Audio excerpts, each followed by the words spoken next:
सुनाई पड़ रही हैं। मैं एक नज़्म पढ़ता हूँ। ये नज़्म मैंने कही थी शायद 6 या 7 साल पहले, लेकिन ज़्यादा मौजू आजकल लग रही है। मैं पढ़ देता हूँ। मैं कभी कभी सोचता हूँ कि आखिर वो सूबा क्या सोचता होगा, आखिर वो शहर क्या सोचता होगा, जिस पर इल्ज़ामात भी हैं, जिस पर पहरे भी हैं, जिस पर संगीनों के साए भी हैं और जिसे बोलने पे पाबंदी भी है। मैं उस सूबे की आवाज़ बन के बोलने की कोशिश कर रहा हूँ।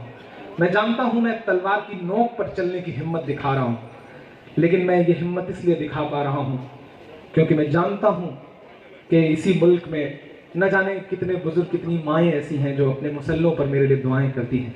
शायद मैं इसलिए ये हिम्मत दिखा पा रहा हूँ। मैं पढ़ता हूँ। हेलो मैं दानिश। जिस तरीके से पहलगाम में हमारे देश के 26-27 नागरिकों को आतंकवादी ने मौत के घाट उतार दिया, हमारा देश भी, हमारे देश की सेना भी बहुत ज़्यादा गुस्से में है। अब आतंकवादियों की खैर नहीं, कहाँ छुपोगे? हमारे देश की सेना आपको ढूंढ ढूंढ के मारेगी। रो रहा है, पाकिस्तान चीख रहा है, चिल्ला रहा है, बस मुझे बचा लो, हिंदुस्तान से मुझे किसी भी तरीके से बचा लो। ऐसे में मुझे एक नज़्म याद आ रही इमरान प्रताप गढ़ी साहब की, हाँ मैं कश्मीर हूँ, हाँ मैं कश्मीर हूँ। बस वो सारे मंजर, वो सारे हालात, वो सारा सब कुछ एक तरफ, लेकिन इमरान प्रतापगढ़ी साहब की ये इमोशनल कर देने वाली नज़्म को सुनिएगा। वीडियो पसंद आ जाए तो एक बार डीएल गोल्डन न्यूज़ चैनल को सब्सक्राइब करें। वीडियो को, नज़्म को सुन लेते हैं। सुनाई पड़ रही हैं। मैं एक नज़्म पढ़ता हूँ। ये नज़्म मैंने कही थी शायद 6 या 7 साल पहले, लेकिन ज़्यादा मौजू आजकल लग रही है। मैं पढ़ देता हूँ।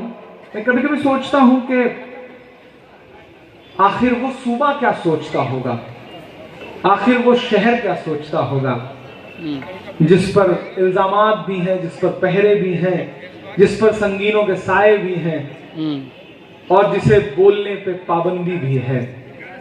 मैं उस सूबे की आवाज़ बन के बोलने की कोशिश कर रहा हूँ। मैं जानता हूँ मैं तलवार की नोक पर चलने की हिम्मत दिखा रहा हूँ, लेकिन मैं ये हिम्मत इसलिए दिखा पा रहा हूँ क्योंकि मैं जानता हूँ कि इसी मुल्क में न जाने कितने बुजुर्ग, कितनी माएँ ऐसी हैं जो अपने मुसल्लों पर मेरे लिए दुआएं करती हैं। शायद मैं इसलिए ये हिम्मत दिखा पा रहा हूँ। मैं पढ़ता हूँ नज़्म साहब।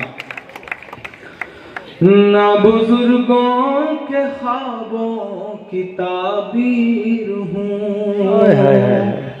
ना बुजुर्गों के ख्वाबों की ताबीर हूँ, ना मैं जन्नत सी अब कोई तस्वीर हूँ, ना मैं जन्नत सी अब कोई तस्वीर हूँ, जिसको मिल करके सदियों से लूटा गया, बहुत अच्छा भाई। जिसको मिल करके सदियों से लूटा गया, मैं वो उजड़ी हुई एक जागीर हूँ। हाँ मैं कश्मीर हूँ, हाँ मैं कश्मीर हूँ, हाँ मैं कश्मीर हूँ, हाँ मैं कश्मीर हूँ, हाँ मैं कश्मीर हूँ। पूरे मुल्क में इस मरहले के बाद सियासत ने जब अपने शिकंजे कसे तो पूरे मुल्क में बमुश्किल चंद गिनी चुनी आवाजें हैं जिन्होंने कश्मीर की हिमायत में बोला। मैं सलाम करूंगा आपके सूबे की चीफ मिनिस्टर को कि ममता दीदी ने बुलंद आवाज के साथ कश्मीरियों की हिमायत के लिए बोला। सलाम उनको, उन्होंने इंसानियत के लिए बोला, उन्होंने कश्मीरियत के लिए बोला कि मेरे बच्चे बिलखते रहे भूख से, मेरे बच्चे बिलखते रहे भूख से, ये हुआ है सियासत की चूक से, रोटियां मांगने पर मिली गोलियां, रोटियां मांगने पर मिली गोलियां, चुप कराया गया उनको बंदूक से, चुप कराया गया उनको बंदूक से, ना कहा कहानी हूँ ना कोई किस्सा हूँ मैं, ना कहानी हूँ ना कोई किस्सा हूँ मैं, मेरे भारत तेरा एक हिस्सा हूँ मैं, मेरे भारत तेरा एक हिस्सा हूँ मैं, जिसका हर लफ्ज आंसू से लिखा गया,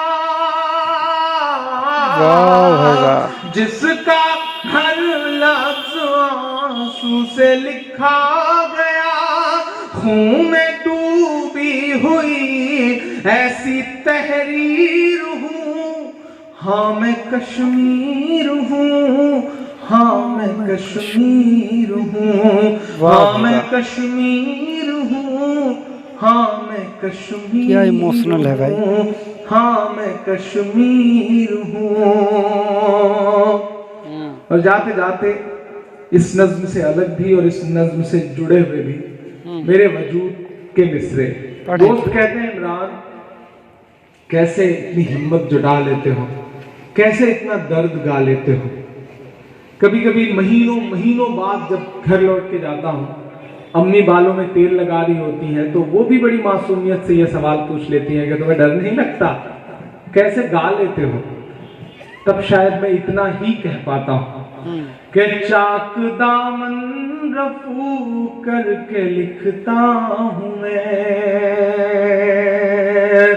चाक दामन रफू करके लिखता हूँ मैं, जख्म से गुफ्तगू करके लिखता हूँ मैं, जख्म से गुफ्तगू करके लिखता हूँ मैं, दर्द गाने को भी हौसला चाहिए, बहुत अच्छा भाई, दर्द गाने को भी हौसला चाहिए, आंसुओं से वजू करके लिखता हूँ मैं, आंसुओं से वजू करके लिखता हूँ मैं, अपनी सांसों में आबाद रखना मुझे,